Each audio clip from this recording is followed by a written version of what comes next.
Hello everyone. As you know that I am doing Indian Polity by M. Lakshmikant. This is the part 3 of chapter 1. Okay, that is nothing but is the historical background. Okay, so I have already completed 2 parts for chapter 1. If you have not watched those videos, please watch those parts as well. Okay, we'll get the basic idea of historical background from those parts. Anyway, we'll see the part 3 of chapter 1.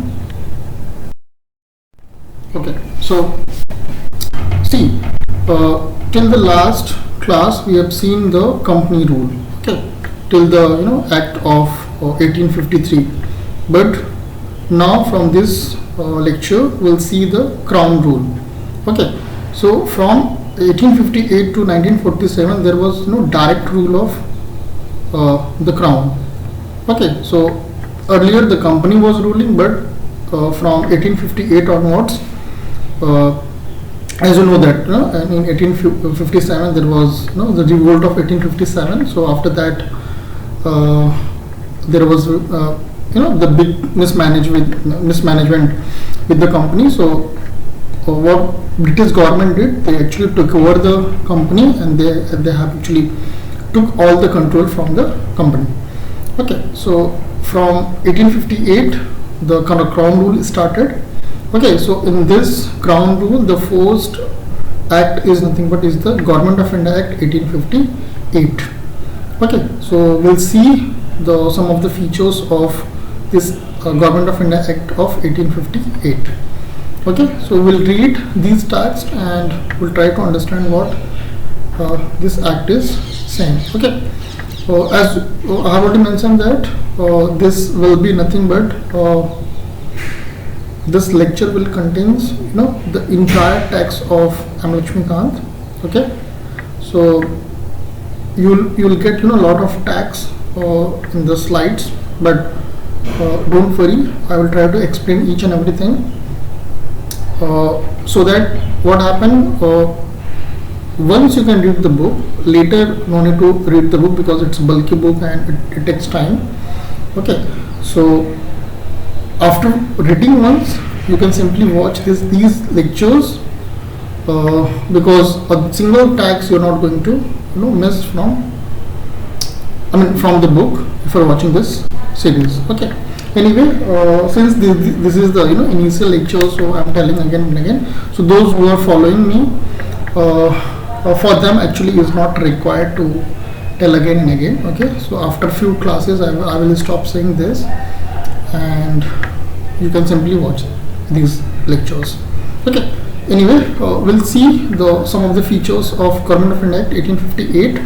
So you can see here this significant act was enacted in the wake of revolt of 1857, also known as First War of Independence और सिपाही mutiny. Okay, सो देखिए आपको पता है मेरठ में और सिपाही mutiny हुई थी. ओके, तो वो कब हुआ था? It happen in 1857. ओके, उसको फर्स्ट वॉर ऑफ इंडिपेंडेंस भी बोलते हैं. तो इसमें क्या हुआ था कि काफ़ी ज़्यादा एजिटेशन हुआ था. ओके, और उसकी वजह से British government, I can say the company rule was पूरा हिल गई थी. ओके, कि ये अचानक में इतना कैसे कुछ हो गया. तो उसके बाद से क्राउन रूल स्टार्ट हो जाता है. और द क्राउन रूल कैसे स्टार्ट होता है? In the form of this act. ठीक है, इस एक्ट में पूरा का पूरा जैसा बोलते हैं ना कि ऐसा बोला गया कि the company rule actually turn towards crown.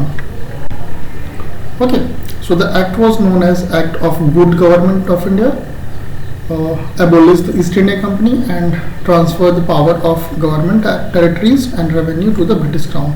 ठीक है, तो उसको इस एक्ट को गुड गवर्नमेंट ऑफ इंडिया भी बोलते हैं. देखिए,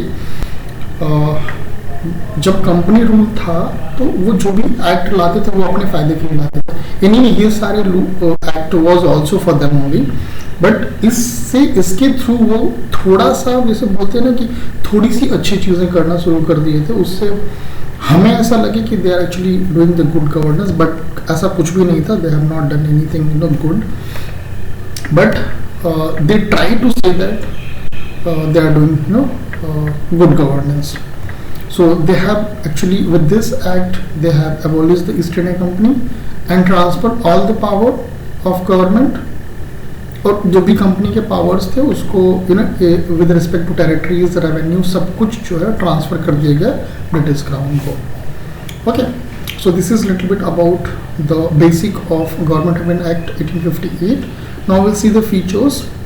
So the first feature is nothing but it provided that the India hereforth was to be governed by and in the name of Her Majesty. Okay, मतलब crown के नाम पे ही जो India होगा वो गवर्न होगा. हर मेजेस्टी क्राउन को ही बोलते हैं. ओके, रानी उस समय हुआ करती थी, अभी भी वही होती है, बट एनीवे या फिर उनके जो भी सक्सेसर होंगे वो, ठीक है, इस वजह से क्राउन बोलते हैं. It can be female, it can be male, doesn't matter. It changed the designation of Governor General of India to the Viceroy of India. ठीक है, तो जब तक कंपनी रूल था तब तक जो till 1858 okay the governor general of India हुआ करता था. ओके, उसके बाद इसको चेंज करके वाइसरॉय कर दिया गया. Okay, and he viceroy was the direct representative of British crown. ठीक है, अब ये जो भी वाइसरॉय होगा उसको ब्रिटिश क्राउन मतलब ब्रिटिश इंग्लैंड से वो आएगा यहाँ पे. Okay, and the first viceroy was Lord Canning. ठीक है, तो 1858 के बाद जो पहले द वाइसरॉय बने थे, he was the Lord Canning. So please remember ये एक्ट ऑफ 1858 था जिसमें गवर्नर जनरल ऑफ इंडिया को वाइसरॉय बना दिया गया था. ऐसा क्वेश्चन पूछता है, that's what I am saying. Okay, किस एक्ट के through governor general of India become the viceroy. So you please remember as well as the name Lord Canning. ठीक है, अब ये जैसे दो स्टेटमेंट दे देंगे, उसमें बोल देंगे William Bentinck was the first viceroy of India. ठीक है, तो you should know the name as well. Second feature, it ended the system of dual government by abolishing Board of Control and Board of Director. We have seen in the earlier acts, they have actually created Board of Director and Board of Control. ठीक है, तो उसमें जो Board of Director होता था वो commercial affair को deal करता था, और बाकी जो सिविल और जो उसके मिलिट्री अफेयर्स होते थे उसको कौन रूल करता था, डील करता था, बोर्ड ऑफ कंट्रोल. तो इस एक्ट के through they have actually ended the dual government. Okay, उसको एबॉलिश कर दिया. ये दोनों को board of control and board of director दोनों को खत्म कर दिया गया with this act. Okay, will see next feature. ठीक है, थर्ड फीचर ये बोलता है it created a new office, secretary of state for India, vested with complete authority and control over Indian administration. The Secretary of State was named a member of British Cabinet and was responsible ultimately the British Parliament. और देखिए एक new office बनाया गया जो कि that is known as secretary of state for India. ठीक है, और this will be the vested the complete authority to control the Indian administration. जो इंडिया का जो भी एडमिनिस्ट्रेशन होगा वो जो secretary of state for India होगा ये कंट्रोल करेगा. And he will be actually और ये जो भी सेक्रेटरी ऑफ स्टेट होगा he will be the member of British cabinet. ठीक है, और ये जो होगा ये it will be directly responsible to the British parliament. ठीक है, तो जो भी सेक्रेटरी ऑफ स्टेट होगा he will be ultimately responsible to the British Parliament. मतलब जो भी चीज़ें होंगी उसको he has to convey to the British Parliament. अभी आप इस पे देख सकते हो कंपनी नाम की कोई चीज़ है नहीं, वो खत्म हो चुकी है. Okay, next feature, it established a 15-member council of India to assist the Secretary of State for India. इसके अलावा फर्स्ट उन्होंने secretary of state for India बनाया, उसके अलावा एक 15 मेंबर का 15 मेंबर्स का काउंसिल बनाया काउंसिल ऑफ इंडिया जो कि असिस्ट करेंगे सेक्रेटरी ऑफ स्टेट को. ठीक है, उस समय भी आपने देखा था ना एग्जीक्यूटिव काउंसिल वगैरह हुआ करता था, तो वो सब कुछ खत्म हो गया. ठीक है, तो अभी जब सेक्रेटरी ऑफ स्टेट बनाया गया उसके साथ ही एक 15 मेंबर्स की काउंसिल भी बनाई गई. That will actually assist the secretary of state for India. Okay, और ये जो काउंसिल होगा it will B advisory body ऐसा नहीं है कि ये जो बोलेंगे वो वाइसरॉय करे ही, ऐसा this is not compulsory. So that's why it was actually advisory body. ठीक है. The secretary of state was made the chairman of council. और जो सेक्रेटरी ऑफ स्टेट बनेगा, okay, that will be the chairman of council. देखिए जैसे अभी भी जैसे हमारे प्राइम मिनिस्टर होते हैं, ठीक है, तो उनके लिए भी यू नो जैसे सेक्रेटरी वगैरह होता है, ठीक है, पर्सनल सेक्रेटरी होता है, ठीक है. तो देखिए वो प्राइम मिनिस्टर चाहे तो उनसे किसी भी पॉलिसी को इम्प्लीमेंट करना है या फिर कोई भी चीज़ करना है तो उनसे चाहे तो एडवाइस कर सकते हैं. बट ऐसा कोई कंपलसरी नहीं है कि वो जो प्रिंसिपल सेक्रेटरी जो बोले, ओके, या कैबिनेट सेक्रेटरी बोले, ठीक है, उसको प्राइम मिनिस्टर माने ही. Okay, it is like advisory. But या ठीक है, उनको एक्सपीरियंस काफ़ी होता है तो मे बी वो मान सकते हैं. Principal secretary actually state level पे होता है, सॉरी फॉर दैट. ठीक है. और सेंट्रल लेवल पे it is actually cabinet secretary. Okay, I hope you got the idea what I want to say that. Now the fifth point is it constituted the Secretary of State in Council as a body, corporate, capable of suing and being sued in India and England. ठीक है, वही चीज़ है, उसको इतना कुछ बोलने की ज़रूरत नहीं है, सेम चीज़. ओके, नेक्स्ट या ठीक है, कुछ थोड़ा सा और अभी जो भी फीचर्स थे वो ख़त्म हो गए. नेक्स्ट यहाँ पे जो we'll see that the Act of 1858 was, however, largely confined to improvement of the administrative machinery by which the Indian government was to be supervised and controlled in England. देखिए अभी तक क्या था कि जो कंपनी थी वो उनका जो एडमिनिस्ट्रेशन था वो उतना अच्छा नहीं था. ठीक है, वो बस लूटने के चक्कर में थे यहाँ पे. बट ऐसा इस एक्ट के थ्रू बोला जाता है कि they have actually try to improve the administration machinery. ठीक है, सेक्रेटरी ऑफ स्टेट बनाया, फिर उसके बाद 15 मेंबर्स के काउंसिल बनाया जो उसको नो एडवाइस करेगा कि ऐसे करना है वैसे करना है. Okay, but the Indian government was supervised and control in England. But जो इंडियन गवर्नमेंट है, जो भी यहाँ पे सेक्रेटरी ऑफ स्टेट होगा, वाइसरॉय होगा, he or she will directly control, I mean any जो भी था वो सब मेल ही थे. सी, I will not say she, it's viceroy or governor, कोई भी, they all be he. So they will actually control by the crown and obviously in England. Fine. Next, it did not alter in any substantial way the system of government that prevail in India. ठीक है, ऐसा कुछ उन्होंने देखिए जो system of government था उसको उन्होंने ऐसा कुछ चेंज नहीं किया था. जो एग्जिस्टिंग चीज़ थी उसी को जैसे बोलते हैं मॉडिफाई करके, तोड़ मरोड़ के उन सब चीज़ों को, जैसे नया ऑफिस बना दिया, सेक्रेटरी ऑफ स्टेट बना दिया, ऐसा कुछ उसमें उन्होंने कुछ बहुत ज़्यादा चेंज नहीं किया था. बट या जो कंट्रोल है उसको उन्होंने चेंज किया था, specially if you talk about the administrative machinery. Okay, so this was nothing but is the Government of India Act of 1858. Please watch twice thrice so that you will get the proper idea of these acts. See, these acts are actually, देखिए मैं चाहूँ तो सारे act को एक video में भी बना के ख़त्म कर सकता हूँ, बट मैं अलग अलग पार्ट्स बना रहा हूँ because I have seen lot of questions in UPSC examination as well as the state PCS examination. So एक वीडियो में 2 से 3 एक्ट को ही ले रहा हूँ, तो उससे ये होगा कि आप अभी जैसे इसमें 2 ही एक्ट हैं तो आपको वो दो आप देखोगे 2 याद रहेगा. अगर एक साथ आप 6-7 देखते हो तो कंफ्यूज हो जाओगे, यार किस में 6 मेंबर इंक्रीज किया था, किस में 15 मेंबर्स वाला बनाया था. Okay, but anyway, if you are brilliant, whatever you watch or study, you can remember that. But what I feel, I should split so that you watch lesser part in one video and you can remember more things related to that.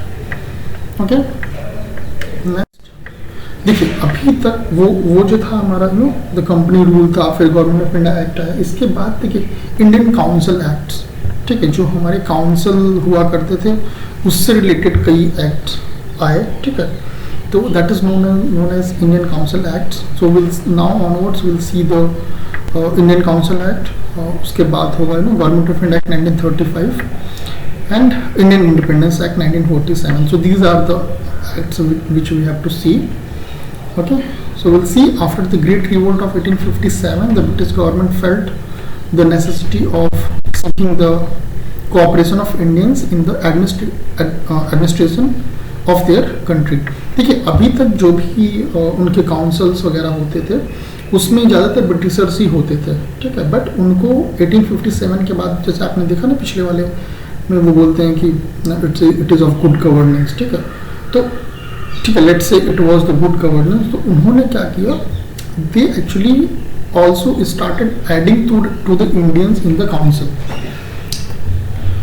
ठीक है, तो वही चीज़ में बोल रहे हैं the Indians in administration of their country, ठीक है. तो इस इंडियन काउंसिल एक्ट के through they have started taking Indians as well in the council. In pursuance of this policy of association, 3 acts were enacted by the British Parliament in 1861, 1892, 1909. Sorry, ठीक है, तो इन्होंने Indian council act में there was total 3 acts, that is 1861, 1892 and 1909. ठीक है. The Indian Council Act of 1861 is an important landmark in the constitutional and political history of India. ठीक है. Now we are going to see Indian Council Act of 1861. ठीक है. इसके बाद वाली slide हम लोग स्टार्ट करेंगे. बट जो इंडियन काउंसिल एक्ट है उसको ऐसा भी बोला जाता है, it is important landmark in constitutional and political history of India. ठीक है. तो ये इसमें this act actually also known as the constitutional and political history of India. I mean especially is act ke through they have actually started taking Indians in the council, so that's why they are saying the constitutional and political history of India. Okay, so now we'll see what this Indian Council Act says. Okay, so we'll see the features of Indian Council Act of 1861. So this is nothing but is the first part itself. There are some, I have splitted this first point, because if you go to the book, it is given in big paragraph, so I have splitted here. It made a beginning of representative institutions by association Indians with law making process. ठीक है. अभी हम लोग देख ही रहे थे ना, पिछले वाले स्लाइड में बोला था कि जो इनकी लॉ मेकिंग बॉडी थी, जो हमने देखा था 15 मेंबर्स काउंसिल था, वो जो एडवाइस करेगा ना secretary of state of India को, फॉर इंडिया को. ठीक है. तो उसमें they have actually started taking Indians as a law making process. जो भी उनका तरीका होता था लॉ को बनाने का, उसमें इंडियंस को भी लेना शुरू किया. It thus provided that the viceroy should nominate some Indians as non official member of this expanded council. ठीक है. तो जो हमारे वाइसरॉय थे उस टाइम पे, he has actually started nominated some of the Indians in the expanded council. ठीक है. तो जो भी उनकी काउंसिल थी उसमें उन्होंने सम ऑफ द इंडियन को नॉमिनेट किया. कौन कौन थे वो लोग? ठीक है. So 1861 Lord Canning, as you know that he was the first viceroy of India as per the government of India act 1958. The then Viceroy obviously nominated 3 Indians to his legislative council, the Raja of Banaras, the Maharaja of Patiala and Sir Dinkar Rao. Okay, so this Lord Canning, he was the Viceroy. He has actually nominated 3 Indians.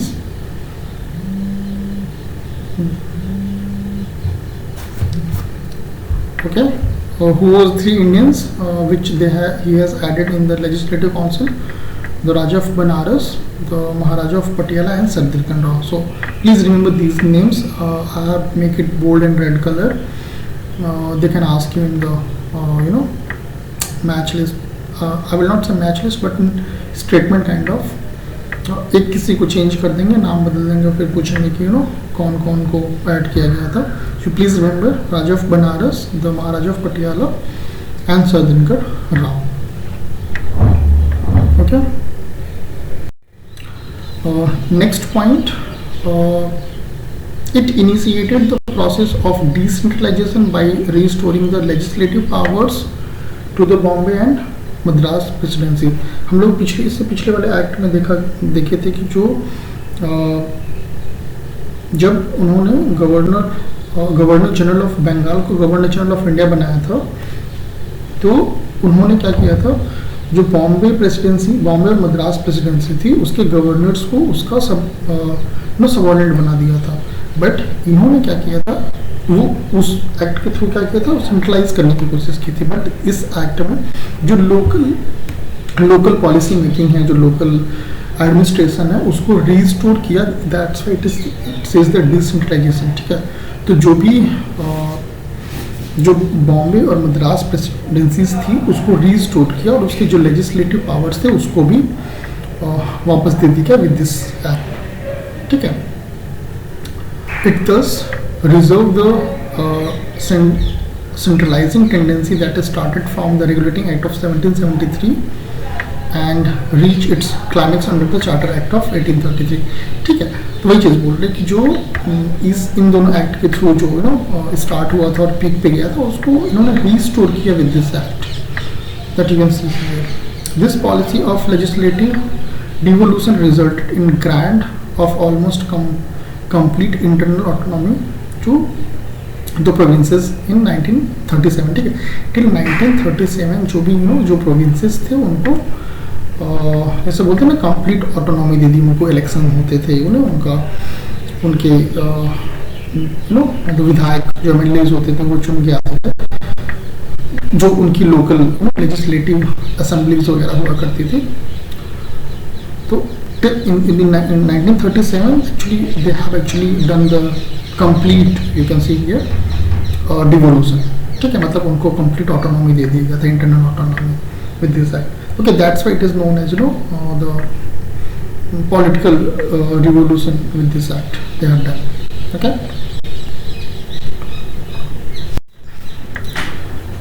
third point, it also provided for the establishment of new legislative council for Bengal, Northwestern Frontier Province and Punjab, which were established in 1862, 1866, 1897. ठीक है, और इसके अलावा जो भी देखिए उन्होंने बंगाल के लिए north western frontier province and Punjab के लिए इन्होंने एक नई न्यू लेजिस्लेटिव काउंसिल्स बनाया. किस ईयर में बनाया? 1862 में, 1866 में और 1897 में. ठीक है, इससे पहले नहीं था यहाँ पे. जब इन्होंने डिवोल्यूशन किया होगा तो फिर उन्होंने इसके लिए भी बनाया. ठीक है. Fourth, it empower the viceroy to make rules and order for the more convenient transaction of business in the council.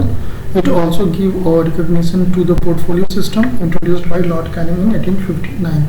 ठीक है, और देखिए वाइसरॉय के इंक्वायर किया कि वो अपने हिसाब से रूल्स एंड ऑर्डर्स दे सकते हैं for the convenient of business in the council. ठीक है, जो भी उनका काउंसिल था अपने हिसाब से अगर कुछ प्रॉब्लम हो रही है तो ही कैन मेक लॉ, वो भी पावर दे दिया गया था, या रूल्स को भी चेंज कर सकते थे. और he give recognition to the portfolio system. ठीक है, पोर्टफोलियो मतलब क्या होता है कि जैसे अभी आप देखते हैं कि अभी लोकसभा का चुनाव हो रहा है. चुनाव के बाद आप देखेंगे प्राइम मिनिस्टर चुने जाएंगे, उसके बाद फिर कैबिनेट मिनिस्टर्स चुने जाएंगे, फिर आप देखोगे कि किसी को फाइनेंस मिनिस्ट्री दिया जा रहा है, किसी को फॉरेन मिनिस्ट्री दिया जा रहा है, किसी को होम मिनिस्ट्री दिया जा रहा है. तो that is what to one person they have actually giving one ministry. So that is nothing but is known as portfolio system. So this actually started in the Indian Council Act of 1861 itself. ठीक है, और this was done by the Lord Canning in 1859. ठीक है, वही चीज़ देखिए, यही चीज़ फिर उन्होंने गवर्नमेंट ऑफ इंडिया एक्ट 1935 में डाला होगा, और उसके बाद सेम चीज़ we have adopted when we wrote our constitution. So that portfolio system is going on. Okay. Under this, a member of Viceroy Council was made in charge of one or more departments of the government and was authorized to issue final order on behalf of council on matters of his departments. जो viceroy council थी, इनको मतलब चाहे तो एक या मोर departments के भी इंचार्ज बनाया जा सकता था और उसको वो पूरा अपने तरीके से जो भी उन्हें चेंजेस करने हैं, कोई भी ऑर्डर देना है, कुछ भी रूल्स बनाना है, दे कैन मेक दैट। ठीक है, अभी भी आप देखते हो कि किसी एक मिनिस्टर के पास दो तीन मिनिस्ट्री होती है, तो वही चीज़ है कि मतलब एक से ज़्यादा पोर्टफोलियो या डिपार्टमेंट्स दिया जा सकता था। तो वाइसरॉय की काउंसिल को ऐसा किया जाता था कि he can handle more than one departments. Fifth point, and I think the last point for the Indian Council Act of 1861, it empowered the Viceroy to issue ordinance without the concurrence of the Legislative Council during an emergency. The life of such an ordinance was 6 months. ठीक है, और viceroy को ordinance making power भी दिया गया था और ये जैसे मान लेते हैं कि अगर कोई इमरजेंसी है और उस समय लेजिस्लेटिव काउंसिल से कोई ज़रूरत नहीं कि ये पूछें, ही कैन मेक ऑर्डिनेंस, और वो जो रहेगा 6 मंथ के लिए होगा। ठीक है, अभी भी हमारे यहाँ आप देखेंगे कि article 123 says that the president is empowered to make ordinance, but उसमें काफ़ी कुछ चेंजेस हैं कि he has to take permission of Lok Sabha बोलेगा, फिर उसके बाद he can issue ordinance, and वो ऑर्डिनेंस जो है अगर उसको लॉ बनाना है तो it has to be present in the Lok Sabha first and it has to pass in both Lok Sabha and Rajya Sabha, then it can become law. But अगर 6 महीने तक ये लॉ नहीं बनता है तो वो ख़त्म हो जाता है। अभी प्रेजेंट टाइम की मैं बात कर रहा हूँ एज पर आर्टिकल 123, बट यहाँ पे वो बात नहीं हो रही। यहाँ पे मतलब वाइसरॉय है, he was empowered to issue ordinance. ठीक है, और कोई ज़रूरत नहीं था कि लेजिस्लेटिव काउंसिल से पूछें और during the emergency he can make that, but अभी पूछना पड़ता है तभी बना सकते हैं। And the life of such ordinance was for 6 month. Okay, so this was the end of Indian council act of 1861. Next class we'll see some other acts and we'll try to finish chapter number 1 of M. Lakshmikant. Thank you.